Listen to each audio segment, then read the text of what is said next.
a New York Times, it's actually a top Washington editor, as Cenk has been mentioning, for the New York Times. He's in hot water after a long history of tweets and a wild email that I think at the very least put his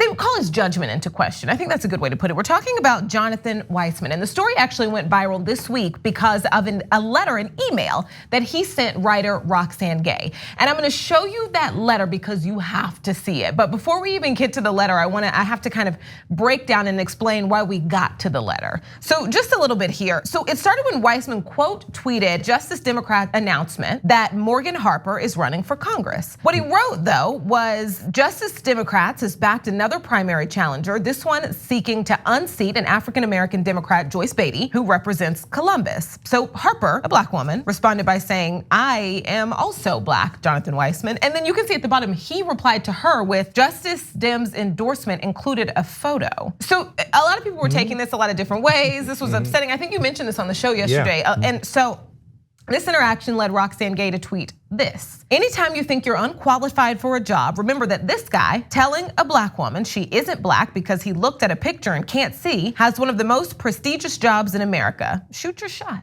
So now that's so Roxane. It's so Roxane. Okay, so now to the letter because this is so wild. So Gay says Weisman emailed her to tell her she owed him an apology. Let me break down this letter, okay? So I wanna show you the letter. She posted an email, a screenshot of this on Twitter, and it starts with him complimenting Gay and her work, saying he's read her collection of essays, Bad Feminist, and it then goes on to say, that is why I was so surprised to see your ad hominem attack on me on Twitter. You misconstrued my rather innocuous tweet, willfully or mistakenly accused me of racism and incompetence, seemed to want me fired, and this email ended with, I believe you owe me an enormous apology. And if you would hear me out, I think you would agree. Just want to point it out that he also emailed this to her assistant as well as her book's publisher, HarperCollins. Oh, see, that's malicious. Yeah. Okay, so there's more, but I want to. Yeah.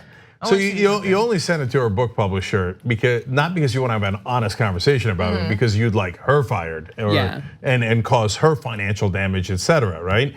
So all right, let's get into Weisman. So I had Morgan Harper on the show yesterday, and we talked this through. And if you don't know the background of this, you might be confused as to why he's even tweeting it in the first place. So the thing about it is that just Democrats have challenged a lot of Democratic incumbents. So now, if you're a reporter, that should be a really interesting story.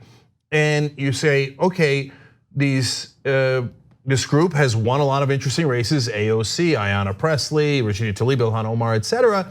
And so I should cover this, and he does cover it. But he covers it from an establishment perspective, like they're rabble rousers and radicals, etc. Wait. I thought the New York Times was supposed to be a watchdog of the government, not a lapdog of the government. And in fact, it's not even a lapdog, it's an attack dog to attack the people challenging the powerful. It's an amazing thing that he's doing, but honestly, it's not just about him. Almost all of the mainstream press does it. It kind of writing into their articles between the lines and very clearly in the language, like, how dare you? This is an established political figure, and you're gonna take her on. Now, we get to the African-American component. Why did he throw in that Joyce Beatty is African-American? Why is that interesting? Why is it in the story? Why did he mention it in the tweet? Because the Congressional Black Caucus doesn't like the Justice Democrats challenging their power because they're incumbents. Now, all the challengers are also black. So Lacey Clay is a challenger, now fairly well known, Cori Bush. She was in Knock Down the House with AOC, that's a documentary, etc. And he came out there, he says, oh yeah, it's curious that they're challenging African-American incumbents. Well, you didn't mention all the non-African Americans that they're challenging, and you seem to imply racism from black people challenging you. That makes no sense at all. Like, no, my name is Lacey Clay. I deserve this seat because I've been here the whole time. And so it is a totally scandalous, ridiculous charge of racism against other black people, right?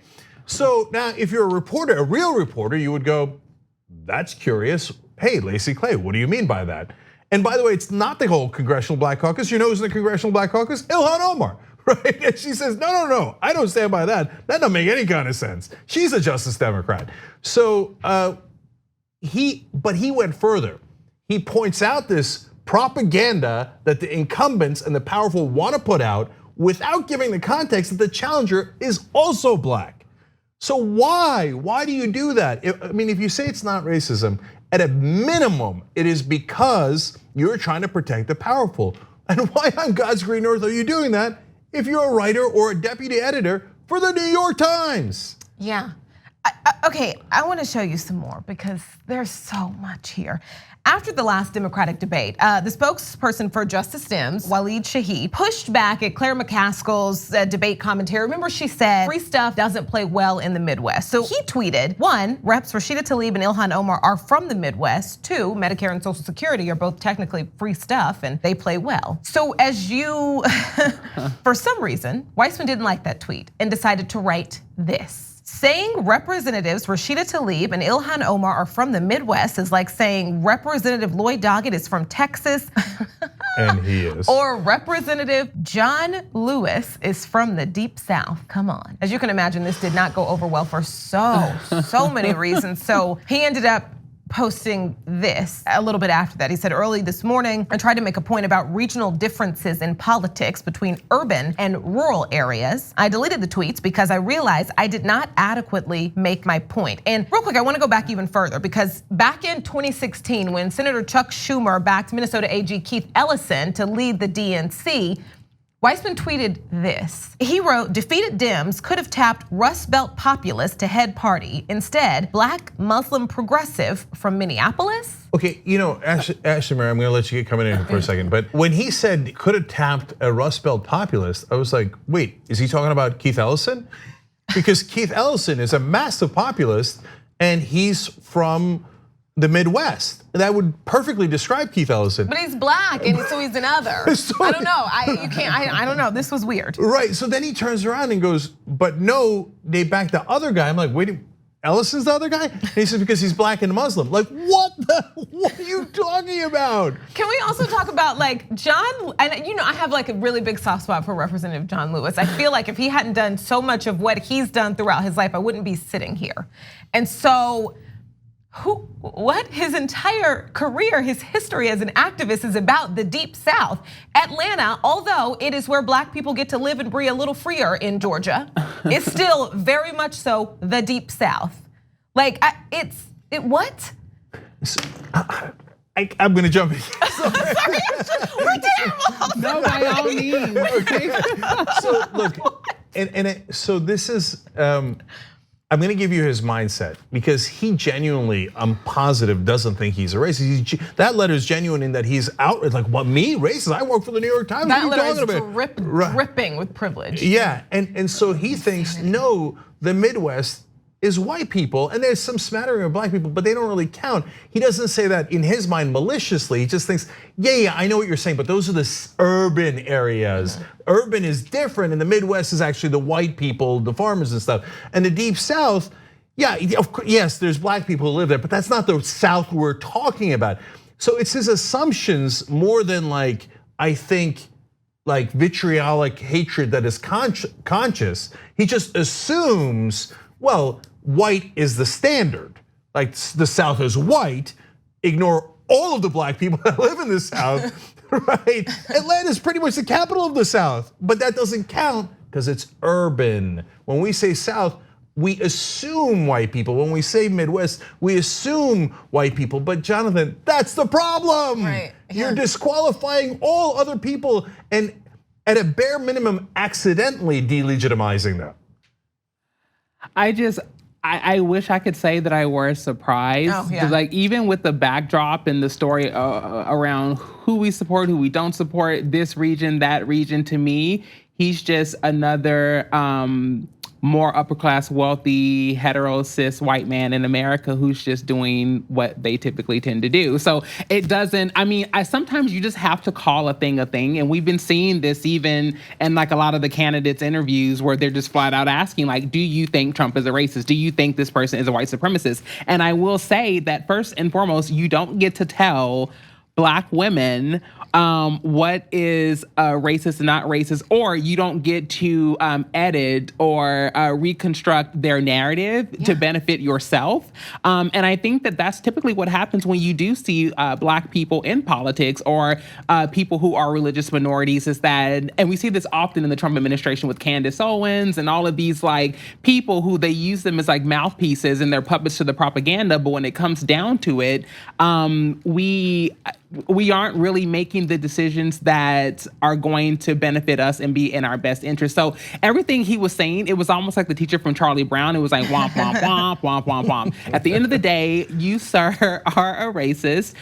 You may not be an intentional racist, but you're definitely a byproduct of a society and government and legacy of people who have continued to suppress the voices of Black people in America. You are a benefactor of genocide and slavery. Sorry, not sorry. So therefore, when we're having conversations around racism, around who's fit to lead, I think this is white supremacy on its deathbed, and it's making an attempt to do everything in its power to protect that seat. And it's really unfortunate, again, New York Times, which quite frankly, they've been reaching a lot lately in a lot of different areas, but these are the people who are being authorized to tell stories and state and present facts to the public. And that's a very dangerous thing, and I think that he should be relieved of his post. I'm in agreement with Roxane Gay. I mean, completely. I think there is intent there, though. He may not be an all-out Klan member, but when a Black woman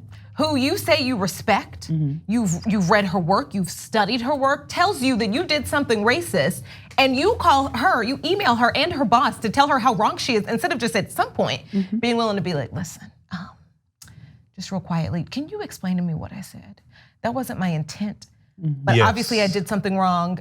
Can you explain to me so that I don't make this mistake? Because of who I am, my perspective overwhelmingly helps shape our political coverage at the most famous newspaper I know. Even if it isn't personal, you're exactly right. He has a responsibility. Yes, and he should care. There's an intent in not wanting to do better, not wanting to be corrected. No, just totally. wanting to think you have it right. And I feel bad that we spend a lot of time. I'm in intent on perspective. No, I know. Like, because the thing is, you have to realize that these people don't, until it hits Black Twitter or like everything else, these people have been saying these same things for a very long time. Right. And it's only because of the current social and political climate that people are actually tuned in. It's like a dog whistle, like it's like really sharp. They've been saying these things and no one has ever checked them for it, and they've been beyond reproach. And so like I think just to clarify, when I said, because Young Turks, like the audience, they will come to me. They will come on what you said. I agree. Yeah, so look, last thing I want to say about it is oftentimes in these cases, I get frustrated with the mainstream media reporters. I try to give them the benefit of the doubt that they don't mean to do the wrong thing, etc. But it's super important for them to understand their base assumptions, because they put it into every article. It's even more important for the editors to know that, because they're putting it into so many different articles.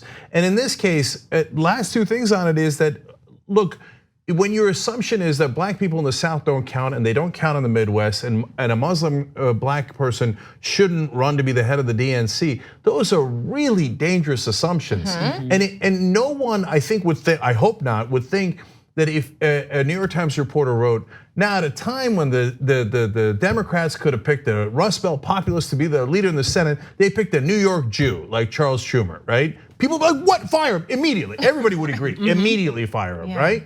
You would find that scandalous, but you write with no hint of remorse or understanding, they picked a Black Muslim to lead the DNC, which by the way they didn't. If you want to know, they actually fought super hard to make sure the establishment did that Black Muslim didn't win when he had it almost all locked up, right? And Weisman applauds that and goes, well, of course, which kind of political idiot would have a Black Muslim as a leader? How can you not see that that's wildly discriminatory?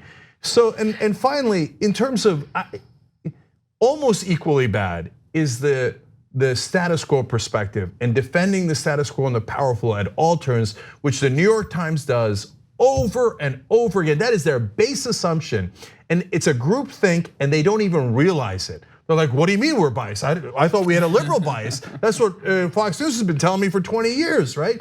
No, you have disdain for progressives through and through. It's in all of your coverage, all of it. So here, a guy who thinks that African Americans aren't even legitimate in some places and shouldn't be in leadership, all of a sudden turns around and defends Joyce Beatty as this poor African American Democrat is being challenged by in a primary.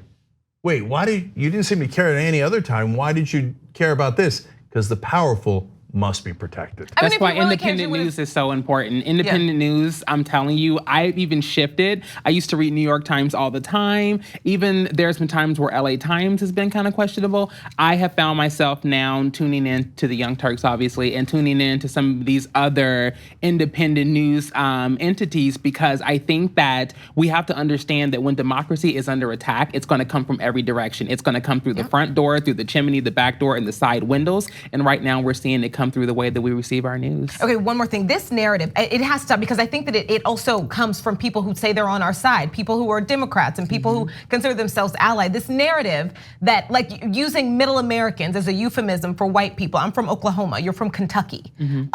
We're just here trying to describe like a woman who I think went to college in North Dakota or South Dakota, spent most of her life in Minnesota, and she's not a middle American. She's not a Midwesterner, a woman who was born in Detroit. She's not a middle American. She doesn't represent that. It's so harmful, and it comes from everybody. You guys are forcing me to say the last two things. Okay, we'll let you in. So to Brooke's point, guys, think about it this way, okay? And I know the problem is that guys like Jonathan didn't think about it this way because it doesn't affect them. So I was born Muslim into a Muslim family. I'm atheist now, but Jonathan, what you would do is eliminate me from any leadership position. You think it's weird and unacceptable and bad politics for me to even have an opportunity to lead in any way, shape, or form Democrats or progressives. And it didn't occur to you that that's discriminatory. It's almost like an extension of like birtherism, like on a microcosm. Just kind of like the idea of invalidating and delegitimizing different voices and forms of leadership. We could have done the whole show about this. Yes. And finally, Ashlee Marie's right. Support independent media, no matter who it is, whether it's The Guardian or Democracy Now! Or The Intercept. But sure, TYT. Look, membership keeps us afloat. New York Times, because of Donald Trump, has gotten millions of subscribers, whether it was justified or not, right? But independent media has a much harder time surviving, and I think that it's. Look, obviously I'm biased, right? And I can at least see my bias, but I think it's really important at a time like this. So become a member if you can, tyt.com/join, so that we can give you this perspective. Well, hey, you made it this far. You must really like the Young Turks. Thank you, we really appreciate you. Now, another easy way to keep supporting us also helps keep your internet activities and data private, all with a push of the NordVPN app. Head to nordvpn.com/tyt right now for 75% off of your next 3 years.